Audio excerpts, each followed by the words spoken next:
Hey.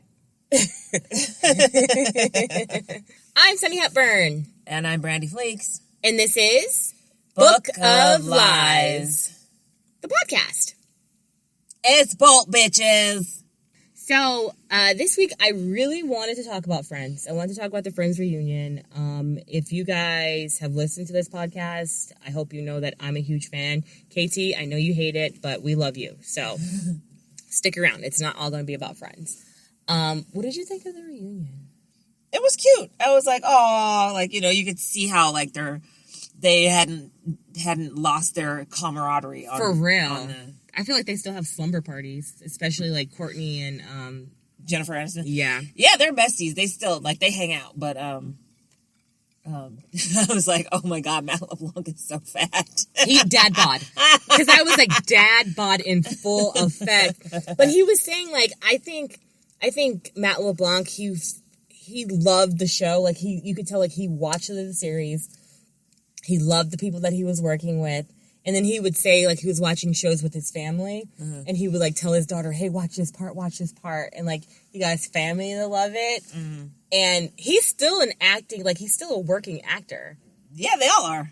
Well, he has still series, like, episodes and something else on Netflix, I think. He had that show on, I want to say ABC for a minute. Yeah, it's on Netflix now. I started watching it on Netflix. Oh, okay. And then, like, David Schwimmer has come so far. Like, he's Melman from Madagascar. Mm-hmm. But he's a director, and he did that. Anyway, I enjoyed it as well. I enjoyed seeing everybody come back. I liked reminiscing on the old episodes. Uh-huh. And I was mad that Paul Rudd didn't make an appearance. Oh, well. Nor did Aisha Tyler. There was a lot of people who were on the show. Mm-hmm. So I read an article. I saw the Reese Witherspoon part. Mm-hmm. I think I might have fallen asleep on it because I was drinking wine. It was long. It was very long. Yeah. It was like 2 hours long or some shit. It was like an hour 45. But not like how they do on TV when it's like just a 30-minute reunion or whatever. Yeah. Well, I was reading some article. I think it was like on IndieWire. It was on Wire or something. And this writer was like, okay, everybody needs to get over Friends already. And I was like, you's a hating ass bitch.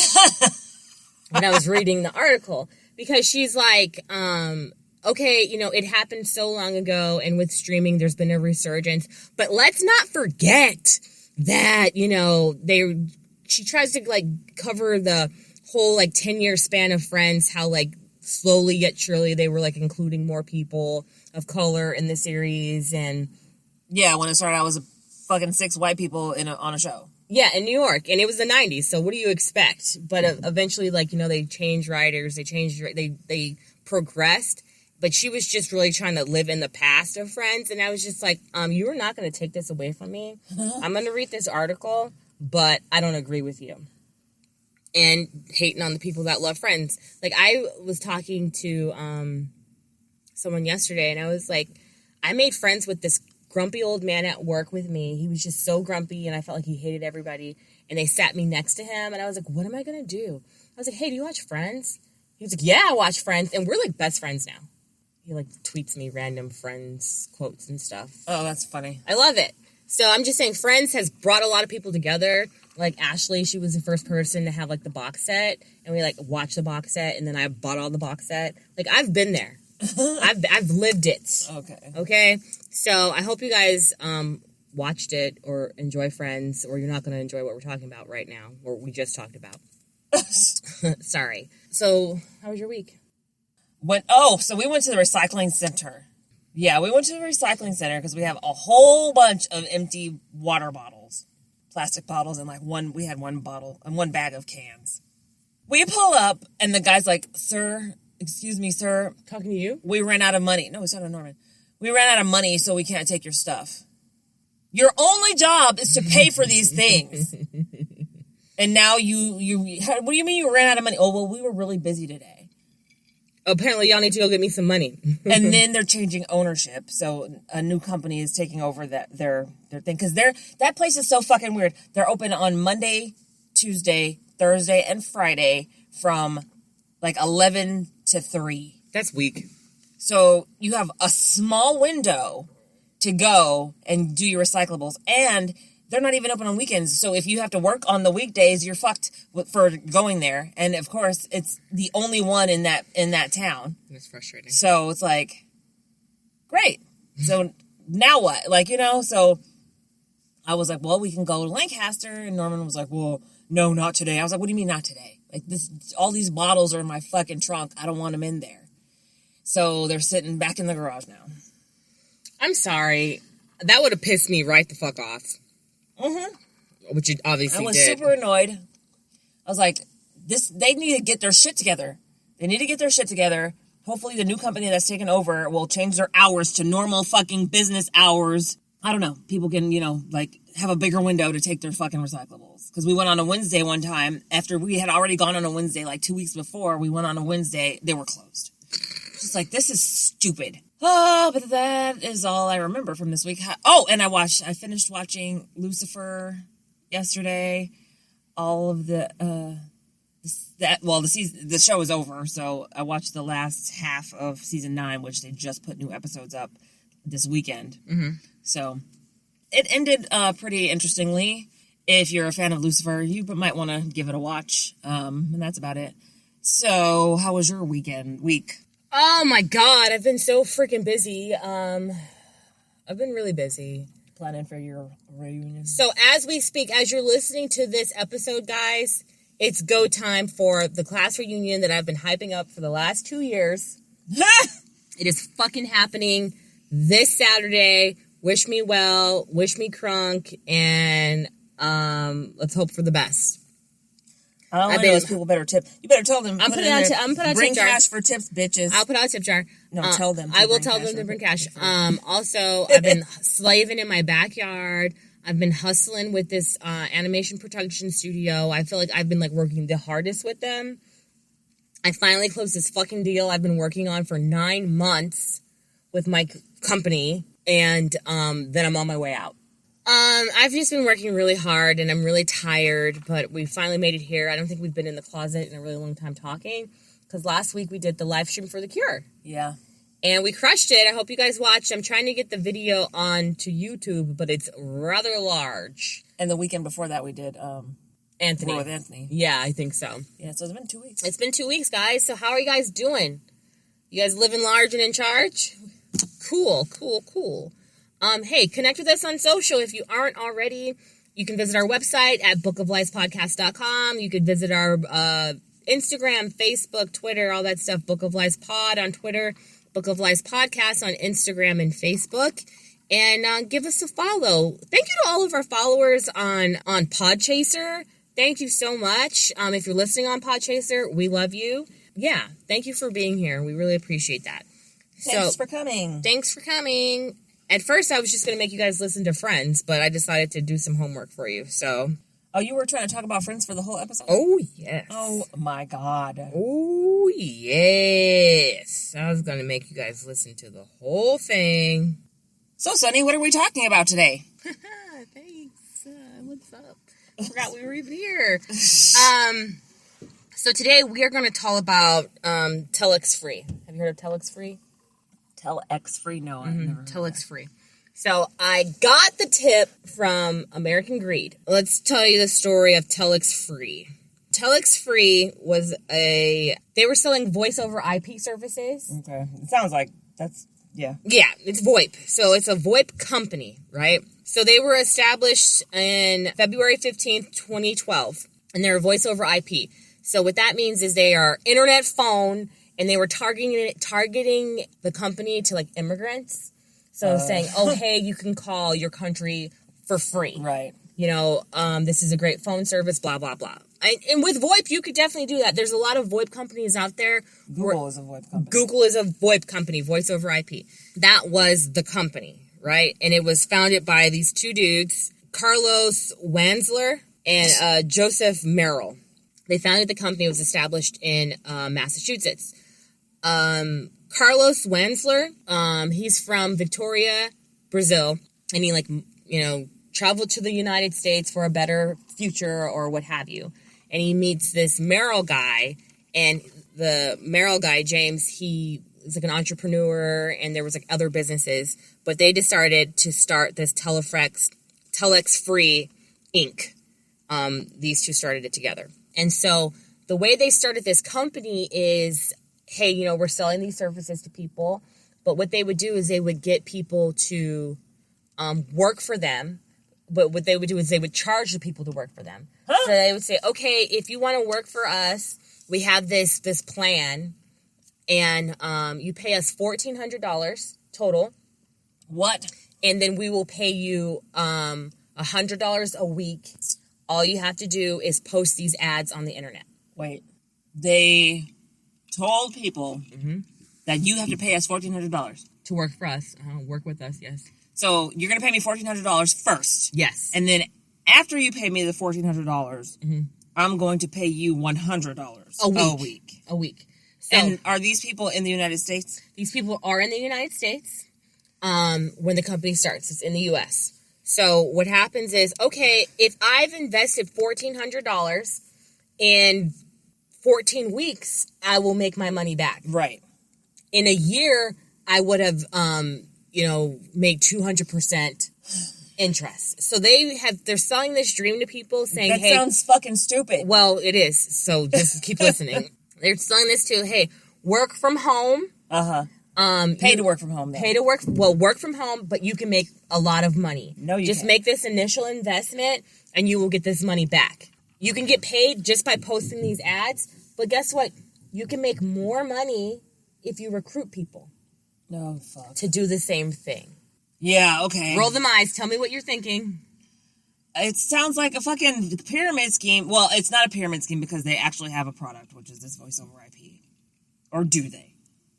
I don't even know if they actually have a product that they're selling. They have a product that they are not selling. Okay. So, it is a pyramid scheme. Yes, good job. But she just heard this and she was like, pyramid scheme. Other people hear this and like, this is the opportunity of a lifetime. And it is a pyramid scheme. It's an MLM, but it's not really an MLM. It's not. It's a pyramid scheme because the people that get involved, they're making their money by recruiting people. They get sign-on bonuses from recruiting people. Yeah. But they're obviously not selling the product that they're supposed to be selling. Right, because they're just posting stuff. They're like, oh, just keep posting. And, it's advertising. That's what you're getting paid this $100 for per week. So you can continue to do this and get paid. And the way they pay them is in points. What? Yes. What does that even mean? Yes. Okay. So they have an online dashboard where it's like, okay, we pay you $100 a week. We're just going to give you 100 points a week. And a point is worth $1? A point is worth $1. Bank your points and then cash out later. Fuck you! I need my money now. Run me my money. I have bills to pay and mouths to feed. Well, if you wanted your money, you can just cash out and they will go ahead and send you a check. Okay? This is the plan. Okay. Right. So then some people are sticking around doing what they're supposed to do. And they're making a lot of money because they're getting their points paid out to them weekly for the ads that they've been posting. They're recruiting other people, so they're getting a bonus for recruiting people. But the way that bonus worked out is people would get paid 7 levels down or 6 levels down for, recruits. Right. So if your recruits, you're going to get paid. If your recruits, you're going to get paid. Right. So, of course, the people at the top of the pyramid are making the most money. Of course. Okay, so it's like the first 4 people that got in on it are the ones that are making all the money. Yeah. And then everybody else is like, they might be making like a few cents here and there, but they're not fucking making anything that's going to be worth doing all the work that they have to do to fucking recruit people. Pretty much. Except if you're getting paid. Okay, so keep in mind there's a point system. They want you to keep the points in their online dashboard. Right? So what these recruiters or promoters or investors, they all are the same people. Investors, promoters, recruiters, they're all the same person. Recruiting people to TelexFree. What they would do, the recruiters would say, hey, if you want to be involved in this in TelexFree, you need to pay us cash money. Cash money. No checks, no credit cards. I want the cash. Give me the cash. So what they would do is they would collect this cash from people and make their money cash. But then when they would turn around and pay for these new recruits after they sign them up, they have to go through that online dashboard and use points to pay for these new recruits. Wait, what do you mean pay for the new recruits? To pay the company, to pay TelexFree for the onboarding new account. What? So you're saying I recruited, okay, so let's say I recruit Joe Blow. Mm-hmm. Now I have to pay for Joe Blow's onboarding too? No, Joe Blow gives you let's just say $1,500. Let's round it up. Joe Blow gives you $1,500 for his onboarding fee. Okay. Right? Instead of you putting the money into the dashboard, the TelexFree system to like upload money, you're like, oh, well, I have $1,500 worth of points in my system, so I'll just go ahead and transfer that, and I'm going to keep the cash. Okay. Transfer to who? To him? To Telex, to like the corporate. Okay. For this new account, for this new promoter to be able to have access and do everything that everyone else is doing. Okay. So instead of the company taking the cash in, the recruiters are taking the cash and they're using points that are already in the system, and they're buying points from people so they can hang on to this money. Okay. How do you buy points? Just give cash for points? Yeah. Hey, Brandy, I see you have 2,000 points. I'll give you $1,000 for them. Oh, so now you're shorting me $1,000. Exactly, but they were using the point system to kind of game the system. So this is just kind of like backstory, so you guys understand what's happening. Okay, so let me actually go to my notes. So TelexFree was a multi-billion-dollar Ponzi scheme, disguised as an internet phone service company. This company is the largest fraud of all times in terms of number of people affected. Okay. There is more than 1 million victims, and it didn't just, so it started in the U.S., but eventually it spread out to over 100 countries. Oh, that sucks. Specifically Brazil, because the other guy that was involved is from Brazil. Right. So what they did is they utilized social media, they utilized videos, YouTube, Facebook, and their shit went viral. So since their shit went viral, people were like, oh, this is the ticket.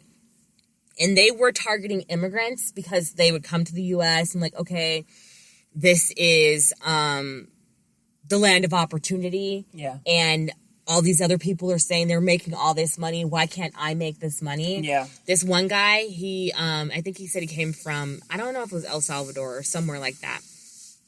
Because you could put in as much money as you wanted. You didn't just have to put in $1,400. If you invested more, technically, you would get more back. That's how they saw it, and that's how they spun it to these people. This one guy got a loan for $10,000 and then handed it to those people in cash. So here you go, $10,000. Let me be involved. And what they would do is they would leave their money in the online portal as points to cash out later, or just to watch it build and then cash out when they wanted to. So I told you TelexFree was run by Carlos Wansler and James Merrill. So James Merrill was the more established guy. Carlos, the guy from Brazil, he was not. They're running this company together, and Carlos knows it's a Ponzi scheme and is very involved in it and is very happy to take people's money. Of course he is. The other partner thought it was a legitimate business and really stood behind the company and was like, oh, we're going to do this, we're going to do that. But they really aren't selling these phone services. The money's being made from the recruiting and the pyramid. Okay? So, and then this company was, I'll just tell you guys right now, it was only going on for 2 years. For 2 years, they recruited 1 billion people. Was it a billion or a million? I'm sorry, a million. I'm sorry, more than 1 million people. That's some serious work, though, because most companies don't get off the ground for, in their first year. So, okay. Well, people are watching the company and they're like, there's something not right here. This is a pyramid scheme. They're like, hey, do you know anybody who uses this VoIP service? No. Have you ever heard of this service? Do you use it? Do you know anybody who uses it? Have you ever tried it? What are you talking about? It's published all over the place. And I'm sure their main priority was not to sell the service. It was to sell the business. Yeah. And so what happened was in March 5th of 2013, the Secretary of Economic Monitoring of the Brazilian Treasury, they're like, this shit is a Ponzi scheme. And I guess they had a subsidiary going in Brazil. It was called Impactus Commercial. They were like, this is a Ponzi scheme and your operations will be suspended in Brazil. Okay. So in Brazil, they're like, shut it the fuck down. Yeah. But there are a lot of people making money. These promoters, these people at the top of the pyramid, they're making money hand over fist. Right. So June 13th, they suspended operations in Brazil. TelexFree Brazilians' operations were regarded as one of the largest financial frauds in Brazil's history. And the Brazilians are probably like, we're going to cut your fucking heads off. Well, the funny thing is, the people that decided to suspend operations, like the judge and, the prosecutor, they started getting death threats. Of course they did. From people. They're like, you're fucking with my bag. Uh-huh. And because they recognized it. So, yeah, here it is. The public prosecutor of TelexFree case, Alessandro Marquez, and the judge of the Second Civil Court, Theus Carreiros, have reported death and kidnapping threats after the court's decision to freeze TelexFree's assets and operation in Brazil. They got these death threats via email, phone calls, and online posts from TelexFree promoters. Yeah, because they're like, well, how am I supposed to make money? I'm going to kill you. I'm gonna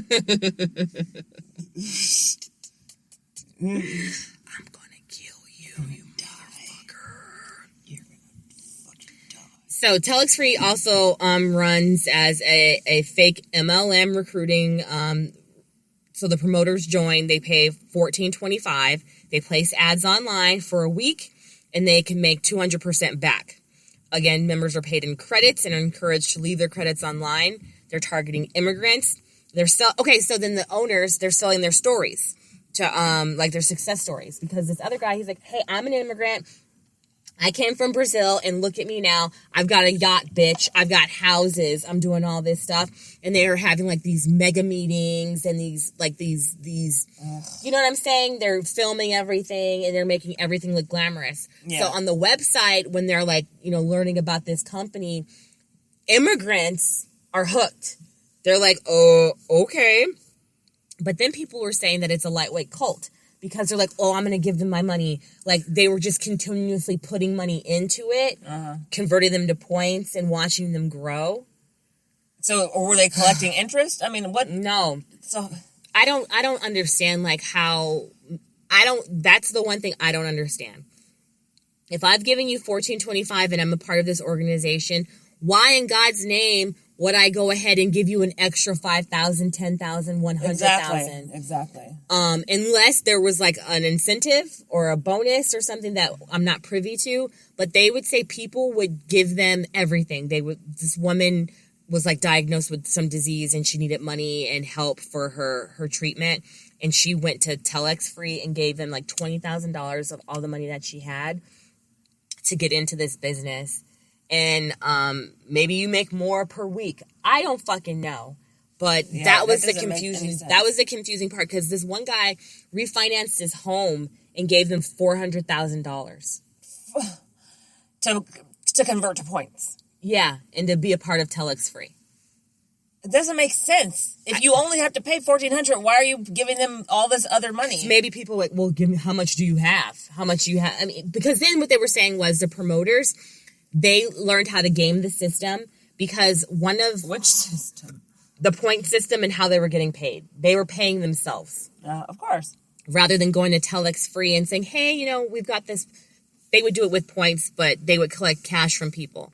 So they said that Carlos Wenzler, he was at the top of the pyramid. And what he would do is he would manually deposit points into people's accounts.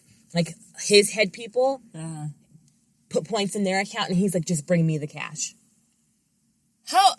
So he started taking cash from the people that would come in. That's why I'm like, that doesn't make sense how these points, they're like, keep your points in your, in your database or whatever, your dashboard. It's currency for their database. But yet, they're collecting cash. The cash is supposed to be converted to points. But if you give somebody else the cash and they give you half the points, that doesn't make sense. Well, so once I'm on board and I'm getting paid, you guys are paying me with points. If I've been on for the year, I gave you $1,400, but my points say I have 5,000. So I've made my money back and then some. Yeah. Based on my time, technically, right? So if I've got 5,000 points in my pool, for instance, and all these people decide to sign up, I can technically fund 4 new recruits just from my points. And then I collect all this money. So I've got this cash on hand. But it would seem like that's the equivalent. Like the points and the cash should be equivalent. It shouldn't be you're getting more cash for these points. That's a fucked up system. I don't understand that particular part. There's a little confusion there. I feel like the points are basically nothing. Like the points.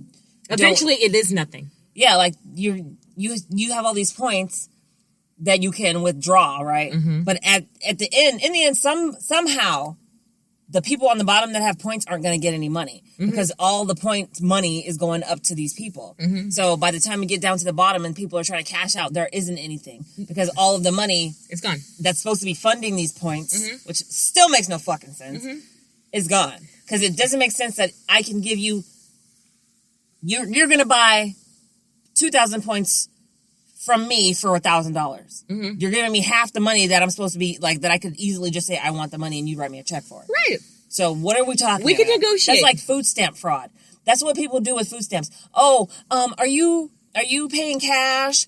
And people would be like, oh, well, you can pay with your food stamps. Mm-hmm. Or I'll pay with my food stamps, and then you give me the cash. Mm-hmm. Or people would be like, well, I'll sell you my food stamps. This is $150 worth of food stamps. You give me $75. Yeah. And so they take the $75 cash because they want to go buy, whatever they're going to buy. Yeah. And meanwhile, now you have double the money because you're actually buying food. Yeah. It's a bunch of fuckery, and it didn't work because obviously Brazil has caught on to it's a Ponzi scheme. Winsler, Mr. Winsler. Mr. Winsler. Yeah. He knows it's a Ponzi scheme and he's making money. So he's making a lot of money and he's stealing from the company. He's stealing from his partner. Let's talk about how he spends this money. Owns 30 different properties in Massachusetts and Florida. Expensive cars, boats, and he's sending money back to Brazil. Boats and hoes. Boats and hoes. He bought a yacht. Wansler, he's getting paid money to him because super promoters are opening up storefronts. So then they're starting to open up storefronts. So they're like, oh, come on in off the street. Give me what you got. We only take cash. We'll sign you up. Herbalife. You're a part of this organization now. And so they were just raking in the cash. Mm-hmm. So then Brazil shut shit down. So then the United States is like, okay, there's something going on here. Around 2014, what had happened was there was a little bit of a scare, and they're like, okay, this got shut down. This is a Ponzi scheme. What the fuck's going on? We want our money out. They owe $5 billion. $5 billion to... all their representatives? They owe $5 billion to 1 million people. Damn. They only have $103 in... $103 million in the bank account. And they got $5 billion out there. That doesn't make sense. So what do? They probably fucking shut down. They filed for bankruptcy. Oh, I was thinking that. Okay. They filed for bankruptcy. Mm-hmm. So 1 million people got screwed. Go to the online account at TelexFree, and the shit's shut down. It's fucked up. All their money's gone. And it's quite the clusterfuck because they didn't... Okay, Wansler knows it's a Ponzi scheme. Merle does not. And they're going to all these lawyers. Their lawyer was like, hey, can you take my name off of your website? I don't want to be involved. There's a bunch of fuckery going on. You find another lawyer. This is a Ponzi scheme. there's no way that you guys are going to get around this. You guys need to go ahead and restructure business. How is restructuring going to do anything? They fucked up. Like, they fucked up. Yeah, period. They fucked up. Exactly. They fuck up. But one half of the partnership knew it was a Ponzi scheme, and the other half didn't. So confusion, gullible. Like, what happened there? Well, one half of the relationship was stealing money. Yeah, and when the after the bankruptcy happens, so the scam went on for 2 years. $5 billion is owed to 1 million people. The company has $100 million in the bank. They file for bankruptcy. Everybody loses all of their savings and all their investments. And so Carlos Wansler flees to Brazil. So I guess he has a grown-ass daughter, and he's like, hey, boo, drive me to Canada. Drives him to Canada. He goes back to Brazil just to drive to Canada? No. He drives to Canada and then flies to Brazil via Canada. Oh, okay. Okay. I don't know. Maybe he didn't want the SEC to come for him or something. When was this? This was in 2014. 2014. So, no, because he still would have had to show his passport to get into Canada. If they had flagged his passport, whatever. Okay, go ahead. Well, and... No, I think that was the time when all you had to do was show your ID. Maybe. So, 2014, they filed for bankruptcy, and then an investigation is underway in April 2014, and they confirmed that TelexFree worked under a Ponzi scheme and handled more than $1 billion worldwide.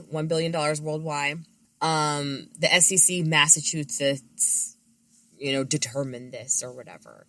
So this guy takes off, right? And they're like, "Where's the money? Where's the money?" And so he gets this other guy involved, and he's like, "Hey, dude," his name was like, it really doesn't matter what his name was. It doesn't matter what your name is. It doesn't matter. He has this guy. He's like, "Hey, I need you to go to my apartment, and I need you to go into the guest bedroom and lift up the mattress and bring me as much money as you can bring me up there." So this guy. So this fool is actually hiding money under the mattress. All right, then. Guess how much money was under the mattress? $1 million. $20 million under the mattress. Are you fucking serious? I'm fucking serious. So he had this guy. This guy was on his third trip when he got caught. Third trip to the mattress? To the mattress. And what is that called when you're laundering money, I guess? Laundering money or transporting money or, whatever you want to call it.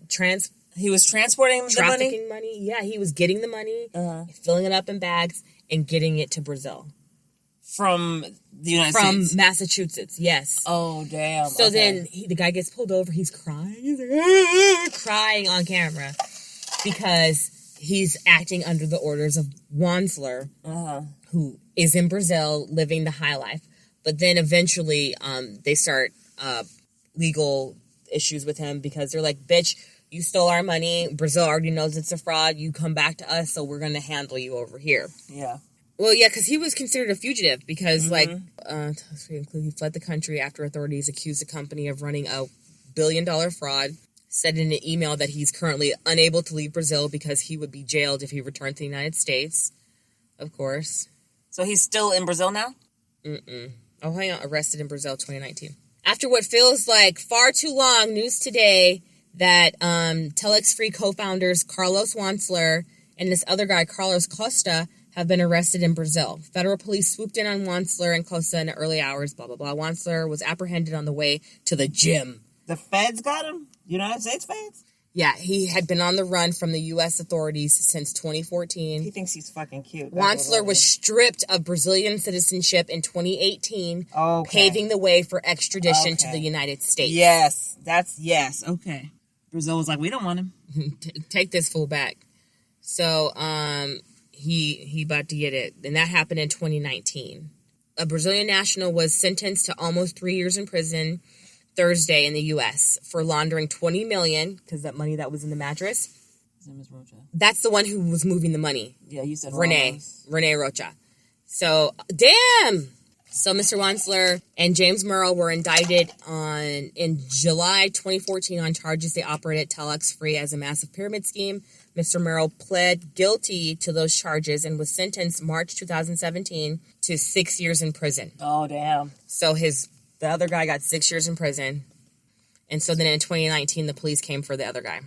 Carlos Wansler was sentenced to 12 and a half years in prison. Just 12. And a fine of $1 million. What? March 26, 2020.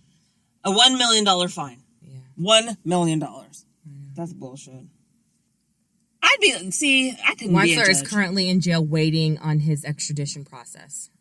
I could not be a judge because people who fucking do shit like that, you get 25 years. Look at your eyes. And you're gonna pay $1 billion because you owed people $5 billion. So there. Mm-hmm.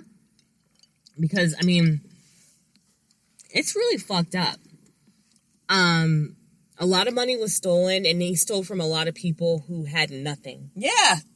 Who had absolutely nothing. I refinanced my house. I gave you all my savings, and then even though I'm battling whatever fucking life-threatening disease, yeah, my kids' fucking baby formula money. Like, fuck you, dude. Somebody needs to kick his ass in prison.